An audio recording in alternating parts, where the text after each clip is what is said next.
ನಮಸ್ಕಾರ ಸ್ನೇಹಿತರೆ, ಬೈಲೂರು ಯೂಟ್ಯೂಬ್ ಚಾನಲ್ಗೆ ಸ್ವಾಗತ.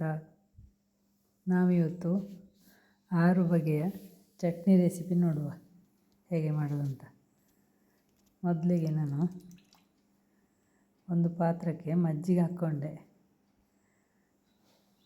ಸ್ವಲ್ಪ ನೀರು ಹಾಕಿ ತೆಳ್ಳಗೆ ಮಾಡಿಕೊಳ್ಳುವ.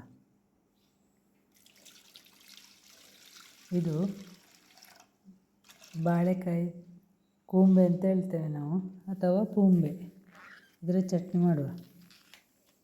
ಇದನ್ನೀಗ ಆ ಕೆಂಪು ಕಲರಿನ ಪೂಂಬೆ ಎಸಳುಗಳನ್ನು ತಕ್ಕೊಳ್ಬೇಕು. ಹೀಗೆ ಜಾಸ್ತಿ ಕೆಂಪು ಇರುವ ಎಸಳುಗಳನ್ನು ತಕ್ಕೊಳ್ಳುವ. ಹೀಗೆ ಇದನ್ನು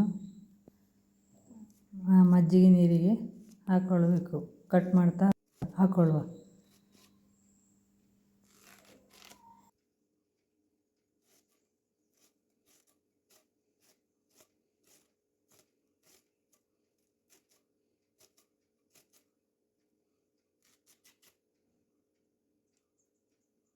ಒಳಗಿನ ಭಾಗದಲ್ಲಿ ಸ್ವಲ್ಪ ಹಳದಿ ಜಾಸ್ತಿ ಇರುವಂಥ ಹೂಗಳನ್ನು ತಕ್ಕೊಂಡು ಕಟ್ ಮಾಡಿಕೊಳ್ಬೇಕು.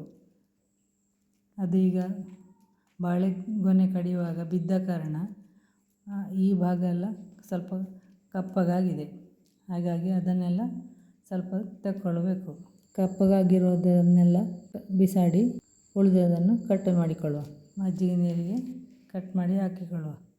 ಮಜ್ಜಿಗೆ ಉಪಯೋಗಿಸೋದಿಲ್ಲ ಅಂತಾದರೆ ಸ್ವಲ್ಪ ಹುಳಿ ನೀರಿಗಾದರೂ ಕಟ್ ಮಾಡಿಕೊಳ್ಳೋದು ಒಳ್ಳೆಯದು. ನೋಡಿ ಈ ಥರ ಈ ಹಳದಿ ಇರೋದು ಸ್ವಲ್ಪ ಕಹಿ ಆಗ್ತದೆ, ಅದಕ್ಕೋಸ್ಕರ ಅದನ್ನು ತೆಗೆಯೋದು ನಾವು. ಹೀಗೆ ಪೂರ್ತಿಯಾಗಿ ಮತ್ತೆ ಕಟ್ ಮಾಡಿಕೊಂಡು ಮಜ್ಜಿಗೆ ನೀರಿಗೆ ಹಾಕಿಕೊಳ್ಳುವ.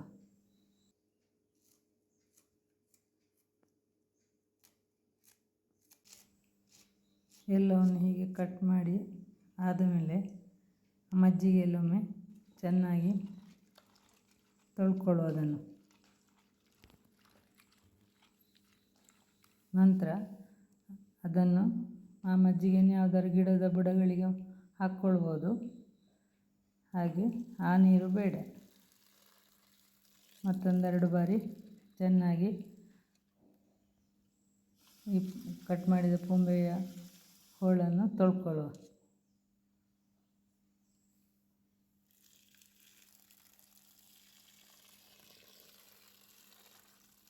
ಅದು ಮಜ್ಜಿಗೆ ನೀರಿಗೆ ಹಾಕೋದು ಯಾಕೆ ಅಂತಂದರೆ ಅದರ ಕನ್ನರು ಅಂತ ಹೇಳ್ತೇವೆ ನಾವು, ಅದು ಹೋಗಲಿಕ್ಕೆ ಒಳ್ಳೆಯದಾಗ್ತದೆ. ಈಗ ತೊಳೆದೆಲ್ಲಾದ ಮೇಲೆ ನೆಲ್ಲಿಕಾಯಿ ಗಾತ್ರದ ಹುಳಿ, ಹುಣಸೆ ಹುಳಿ, ರುಚಿಗೆ ತಕ್ಕಷ್ಟು ಉಪ್ಪು,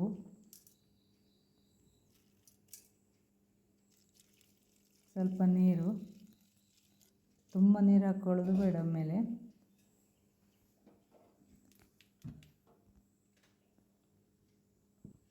2 ಸ್ಪೂನು ಎಣ್ಣೆ ಎಲ್ಲ ಹಾಕಿ ಬೇಯಲಿಕ್ಕೆ ಇಡುವ.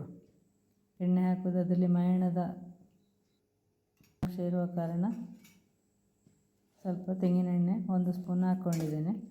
ಇದನ್ನೀಗ ಚೆನ್ನಾಗಿ ಮಿಕ್ಸ್ ಮಾಡಿ ಬೇಯಲಿಕ್ಕೆ ಇಡುವ.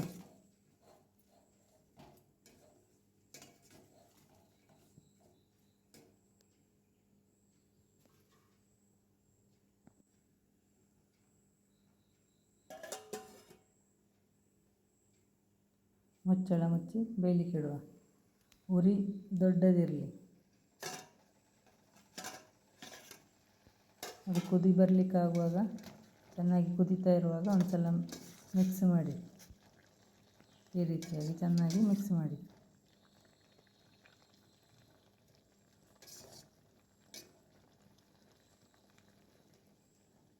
ಉರಿ ಸಣ್ಣದು ಮಾಡಿ ಪುನಃ ಮುಚ್ಚಳ ಮುಚ್ಚಿ ಸ್ವಲ್ಪ ಹೊತ್ತು ಬೇಯಿಸಿಕೊಳ್ಳಿ.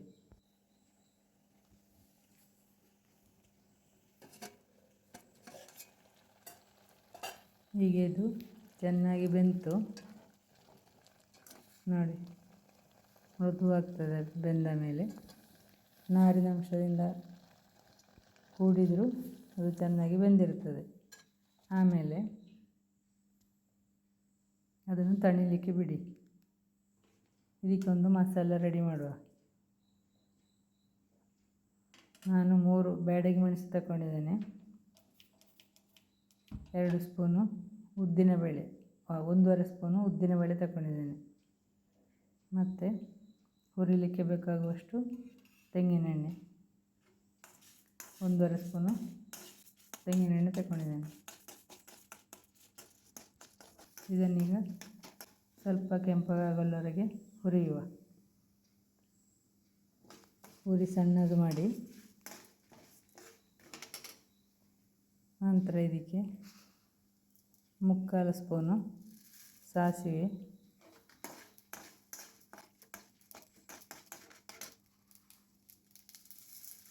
2 ಸ್ಪೂನು ಕೊತ್ತಂಬರಿ ಬೀಜ ಇದಾಕಿ ಚೆನ್ನಾಗಿ ಹುರಿಯುವ. 1/2 ಸ್ಪೂನು ಇಂಗು ಕೂಡ ಹಾಕಿಕೊಂಡಿದ್ದೇನೆ. ಇದನ್ನೆಲ್ಲ ಹಾಕಿ ಚೆನ್ನಾಗಿ ಹುರ್ಕೊಂಡಾದ ಮೇಲೆ ಉರಿ ಆಫ್ ಮಾಡಿ. ನೋಡಿ, ಉದ್ದಿನಬೇಳೆ ಕಲರೆಲ್ಲ ಸ್ವಲ್ಪ ಕೆಂಪಗಾಗಿದೆ. ಇಷ್ಟಾದರೆ ಸಾಕು. ಇಲ್ಲಿ ಈ ಪೂಂಬೆ ಹೋಳುಗಳೆಲ್ಲ ಬೆಂದು ತಣ್ಣಗಾಗಿದೆ. ಇದನ್ನೀಗ ಮಿಕ್ಸಿ ಜಾರಿಗೆ ಹಾಕಿ ಒಂದು ಸಲ ರುಬ್ಬಿಕೊಳ್ಳುವ.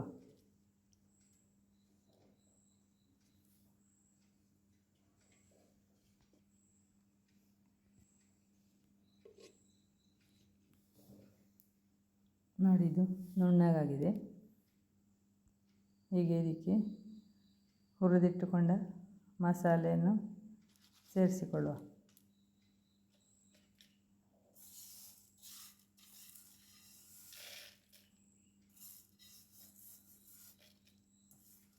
ಖಾರ ಜಾಸ್ತಿ ಬೇಕಿದ್ದರೆ ಹುರಿಯುವಾಗಲೇ ಮೆಣಸು ಜಾಸ್ತಿ ಹಾಕಿಕೊಂಡ್ರೆ ಆಯಿತು. ಈಗ ಇದಕ್ಕೆ ಸ್ವಲ್ಪ ಕಾಯಿ ಹಾಕಿಕೊಳ್ತಾ ಇದ್ದೇನೆ.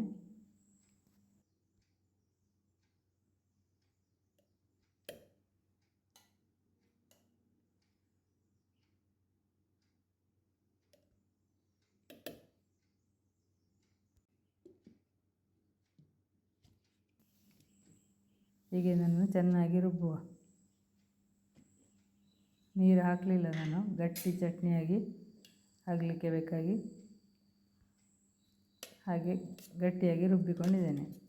ಇದನ್ನೀಗ ಒಂದು ಪಾತ್ರಕ್ಕೆ ಟ್ರಾನ್ಸ್ಫರ್ ಮಾಡಿಕೊಳ್ಳುವ. ಇದಕ್ಕೆ ಈಗ ಒಂದು ಒಗ್ಗರಣೆ ಕೊಡುವ.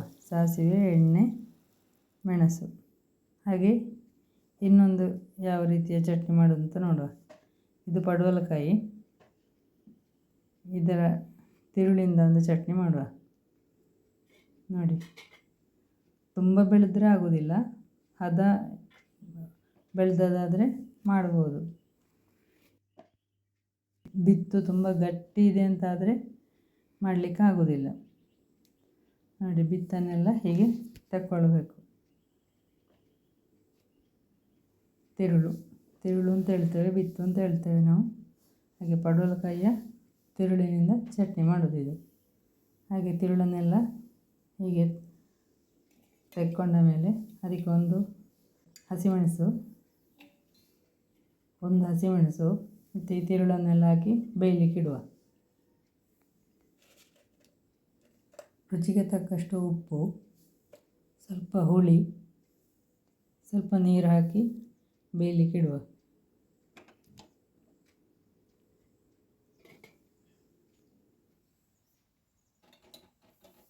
ಒಂದು ಸಲ ಚೆನ್ನಾಗಿ ಮಿಕ್ಸ್ ಮಾಡಿ ಬೇಯಲಿಕ್ಕೆ ಇಟ್ಟರೆ ಆಯಿತು.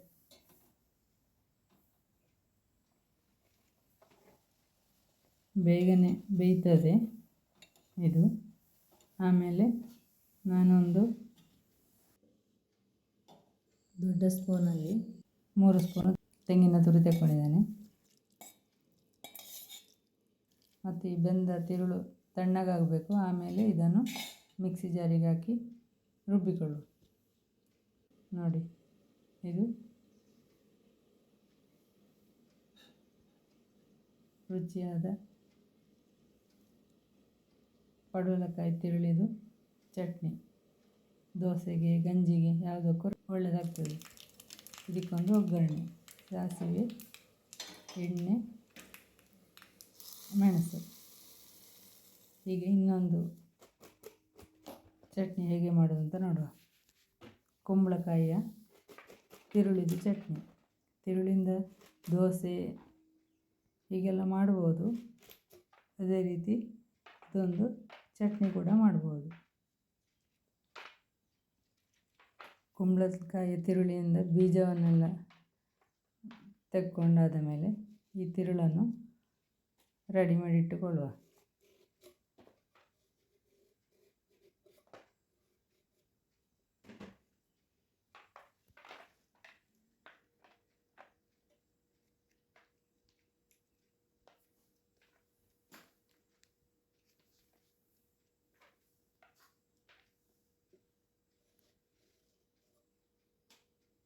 ಹೀಗೆ ತಿರುಳನ್ನೆಲ್ಲ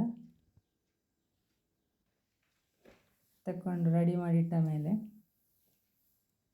ಇದನ್ನೊಮ್ಮೆ ಚೆನ್ನಾಗಿ ತೊಳ್ಕೊಳ್ಳುವ. ಅದರಲ್ಲಿ ಸ್ವಲ್ಪ ಹುಳಿ ಅಂಶ ಎಲ್ಲ ಇರ್ತದೆ, ಅದು ಹೋದರೆ ಒಳ್ಳೆಯದು.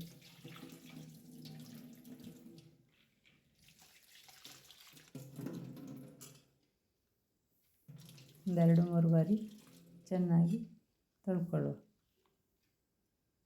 ಇದನ್ನೀಗ ನಾನು ಗಾಂಧಾರಿ ಮೆಣಸು ಅಥವಾ ಸೂಜಿ ಮೆಣಸು ಅದನ್ನು ಹಾಕಿ ಮಾಡ್ತಾಯಿದ್ದೇನೆ. ಖಾರ ನಿಮ್ಮ ರುಚಿಗನುಸಾರವಾಗಿ ಖಾರ, ಉಪ್ಪು ಎಲ್ಲ ಹಾಕಿಕೊಳ್ಳುವ. ಇದಕ್ಕೆ ಹುಳಿ ತುಂಬ ಹಾಕೋದು ಬೇಡ. ತಿರುಳು ಸ್ವಲ್ಪ ಹುಳಿ ಇರೋ ಕಾರಣ ನಾನು ಸ್ವಲ್ಪ ಹಾಕಿದ್ದೇನೆ ಹುಣಸೆ ಹುಳಿ. ಹಾಗೆ ಸ್ವಲ್ಪ ನೀರು ಹಾಕಿ ಇದನ್ನೀಗ ಬೇಯಿಸಿಕೊಳ್ಳುವ. ಖಾರ ಇದ್ದರೂ ರುಚಿ ಆಗ್ತದೆ.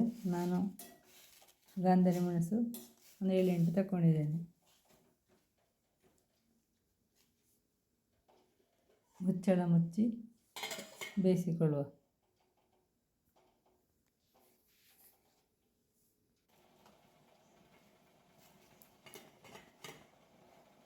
ಒಂದ್ಸಲ ಈಗ ಮುಚ್ಚಳ ತೆಗೆದು ಚೆನ್ನಾಗಿ ಮಿಕ್ಸ್ ಮಾಡಿಕೊಳ್ಳುವ.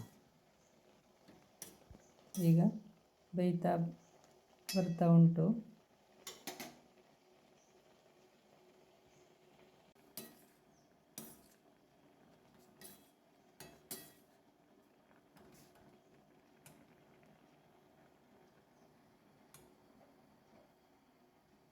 ಈಗ ಬೆಂದಿದೆ ಇದು. ಈಗ ಉರಿ ಆಫ್ ಮಾಡುವ. ಇದನ್ನು ಕೂಡ ತಣ್ಣಗಾಗಲಿಕ್ಕೆ ಬಿಡಿ. ಆಮೇಲೆ ಸ್ವಲ್ಪ ತೆಂಗಿನ ತುರಿಯನ್ನು ಮಿಕ್ಸಿ ಜಾರಿಗೆ ಹಾಕಿ ಈ ತಿರುಳನ್ನು ಹಾಕಿ ರುಬ್ಬಿಕೊಳ್ಳುವ.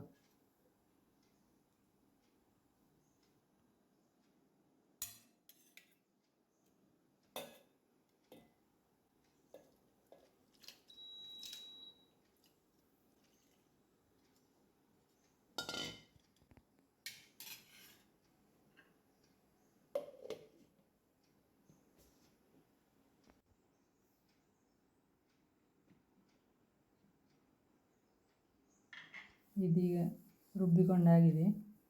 ಈಗ ಇದನ್ನು ಒಂದು ಪಾತ್ರಕ್ಕೆ ಟ್ರಾನ್ಸ್ಫರ್ ಮಾಡಿಕೊಳ್ಳುವ.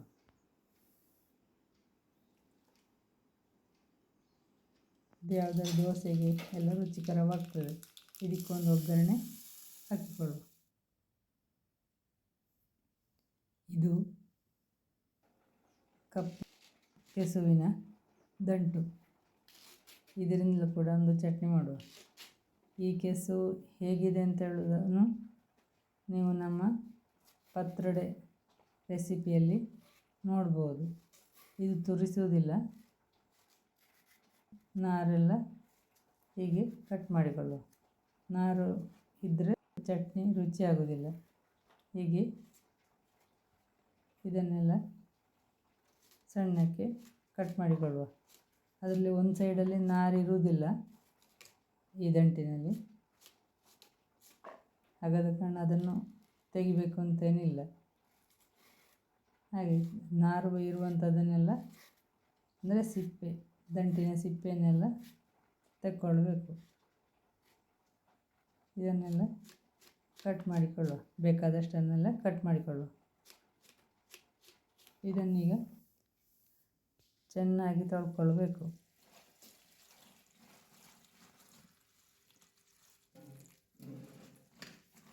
ಇದೀಗ ನಿಮಗೆ ತುಂಬ ಇದೆ ಅಂತ ಕಾಣ್ಬೋದು, ಆದರೆ ಅದು ಬೆಂದಾಗುವಾಗ ಸ್ವಲ್ಪ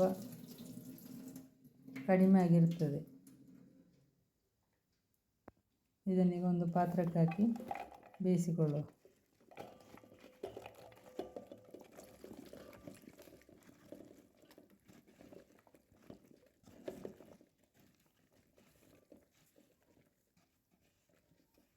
ಇದಕ್ಕೆ 3 ಹಸಿಮೆಣಸಿನಕಾಯಿ ತಗೊಂಡಿದ್ದೇನೆ.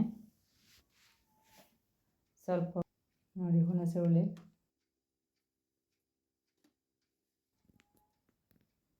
ಉಪ್ಪು, ಸ್ವಲ್ಪ ತೆಂಗಿನೆಣ್ಣೆ ಹಾಕಿಕೊಳ್ಳಿ. ಇದರಲ್ಲಿ ಒಂದು ಸ್ವಲ್ಪ ಮೈಣದ ಅಂಶ ಇರ್ತದೆ. ಸ್ವಲ್ಪ ನೀರು ಹಾಕಿ ಇದನ್ನು ಬೇಯಲಿಕ್ಕೆ ಇಡುವ. ಒಂದು ಅರ್ಧ ಸ್ಪೂನು ಸಾಕು ಎಣ್ಣೆ. ಇದನ್ನೆಲ್ಲ ಹಾಕಿ ಮುಚ್ಚಿ ಬೇಯಿಸಿಕೊಳ್ಳುವ. ಒಂದು ಸಲ ಇದನ್ನು ಮಿಕ್ಸ್ ಮಾಡಿಕೊಳ್ಳಿ, ಇಲ್ಲದೆ ತಳೆ ಹಿಡಿಯುವ ಸಾಧ್ಯತೆ ಇದೆ.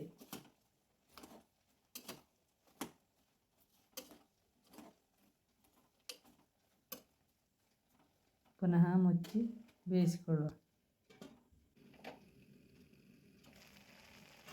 ನೋಡಿ, ಬೇಯ್ತಾ ಬರ್ತಾ ಉಂಟು.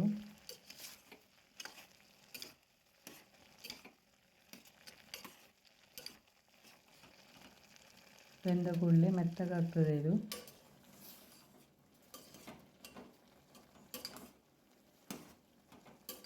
ಚೆನ್ನಾಗಿ ಮಿಕ್ಸ್ ಮಾಡಿಕೊಳ್ಳಿ 1-2 ಸಲ, ಇಲ್ಲಾಂತಂದರೆ ತಳೆ ಹಿಡಿಯುವ ಸಾಧ್ಯತೆ ಇದೆ. ನೋಡಿ, ಇದೀಗ ಚೆನ್ನಾಗಿ ಬೆಂದಿದೆ. ಬೆಂಕಿ ಆಫ್ ಮಾಡಿಕೊಳ್ಳಿ.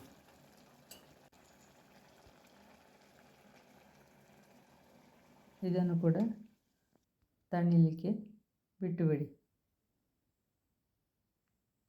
ಇದನ್ನು ತಣಿದ ಮೇಲೆ ಮಿಕ್ಸಿ ಜಾರಿಗೆ ಹಾಕಿಕೊಂಡು ಸ್ವಲ್ಪ ತೆಂಗಿನಕಾಯಿ ಹಾಕಿ ಚೆನ್ನಾಗಿ ರುಬ್ಬುವ. ಇದು ಗಂಜಿ ಊಟಕ್ಕೆ, ದೋಸೆಗೆ ಎಲ್ಲ ಬಹಳ ರುಚಿಯಾಗ್ತದೆ.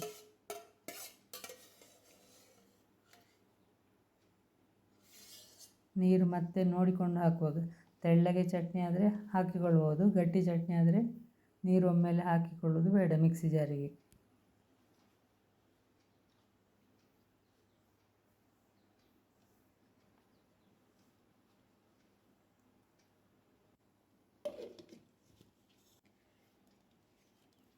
ಇದೀಗ ನುಣ್ಣಗೆ ರುಬ್ಬಿ ಆಯಿತು.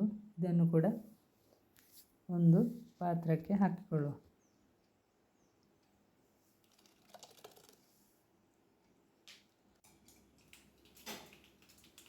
ಸಾಸಿವೆ, ಒಣಮೆಣಸು, ಎಣ್ಣೆ ಹಾಕಿ ಒಗ್ಗರಣೆ ಕೊಡುವ.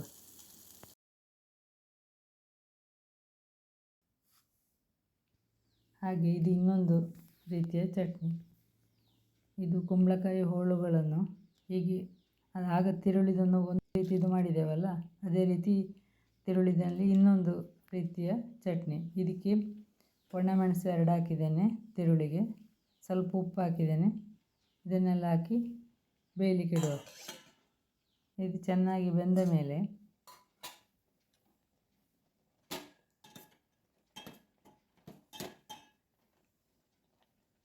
ಇದನ್ನು ಕೂಡ ಮುಚ್ಚಿ ಬೇಯಿಸಿಕೊಂಡ ಮೇಲೆ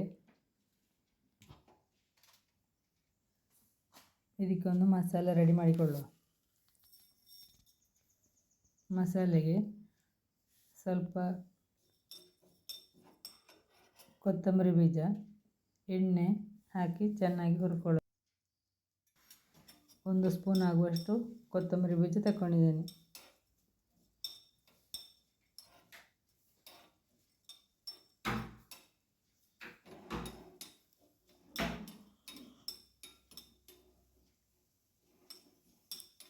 ಇದನ್ನೀಗ ಚೆನ್ನಾಗಿ ಹುರ್ಕೊಳ್ಳುವ.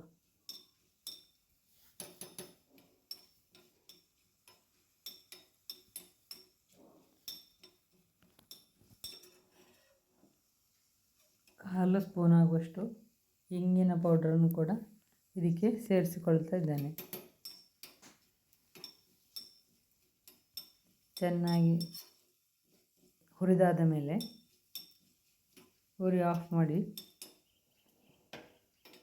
ತಣ್ಣಗಾಗಲಿಕ್ಕೆ ಬಿಡಿ.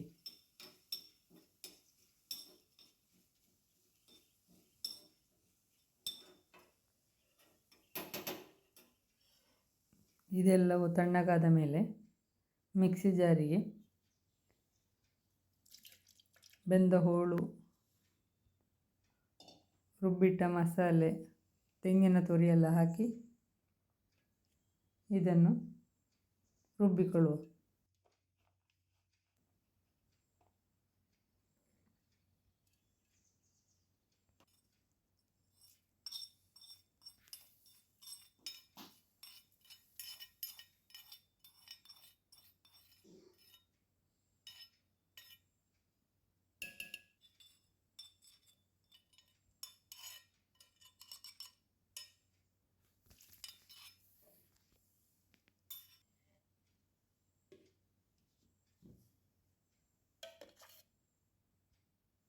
ಇದೀಗ ಚೆನ್ನಾಗಿ ರುಬ್ಬಿ ಆಯಿತು. ಇದು ಕೂಡ ಒಂದು ಪಾತ್ರಕ್ಕೆ ಹಾಕಿಕೊಳ್ಳುವ.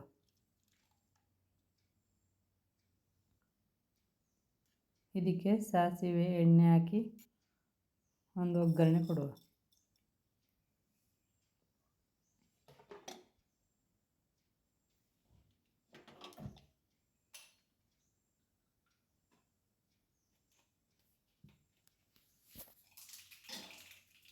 ಈಗ ಈ ಚಟ್ನಿ ಕೂಡ ರೆಡಿ ಆಯಿತು.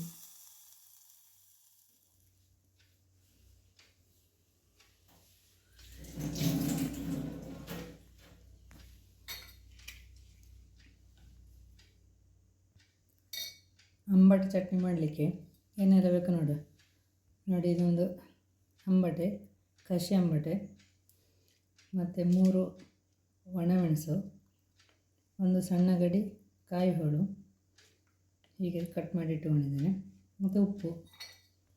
ಈ ಅಂಬಟೆ ಬೇಕಾದಷ್ಟೇ ಪೀಸು ಇದಕ್ಕೆ ಹಾಕಿಕೊಳ್ಳುವ. ಹೀಗೆ ಹುಳಿ ಇಷ್ಟಪಡುವುದಾದರೆ ಎಲ್ಲ ಹಾಕಿ. ಹಾಗೆ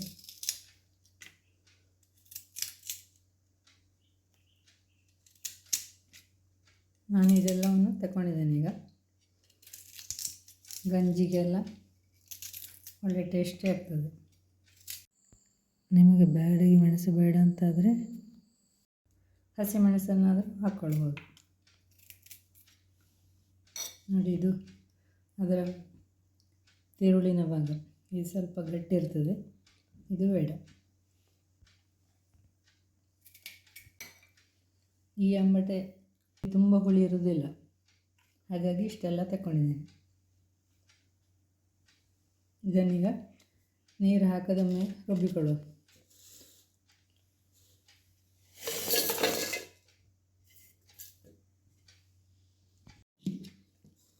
ನೋಡಿ, ಇದು ಈಗ ತರಿ ರುಬ್ಬಿಕೊಂಡಾಯ್ತು. ನೋಡಿ, ಇದು ಗಟ್ಟಿ ಚಟ್ನಿ ಮಾಡೋದಾದರೆ ಸ್ವಲ್ಪ ನೀರು ಹಾಕ್ಕೊಂಡ್ರೆ ಸಾಕು. ತೆಳ್ಳಗೆ ಚಟ್ನಿ ಆದರೆ ಜಾಸ್ತಿ ನೀರು ಹಾಕ್ಕೊಳ್ಳಿ. ಇದೀಗ ನಾನು ಗಂಜಿಗಾಗಿ ಗಟ್ಟಿ ಚಟ್ನಿ ಮಾಡ್ತಾ ಇದ್ದೇನೆ.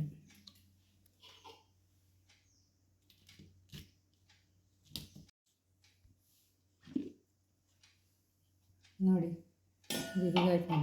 ತುಂಬ ನೈಸ್ ರುಬ್ಬಬೇಡಿ, ಗಂಜಿಗೆ ಸ್ವಲ್ಪ ತರಿ ಇದ್ದರೆ ಒಳ್ಳೆಯದಾಗೋದು. ನೋಡಿ, ಹೀಗಾಗಿದೆ. ಇದು ಸಾಕೀಗ.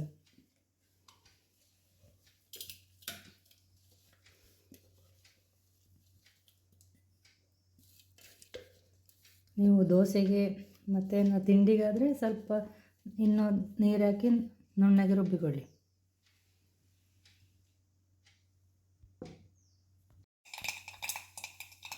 ಸಾಸಿವೆ, ಎಣ್ಣೆ, ಮೆಣಸಿನ ಒಂದು ಒಗ್ಗರಣೆ ಹಾಕಿ ಇದಕ್ಕೆ ಚಟ್ನಿಗೆ.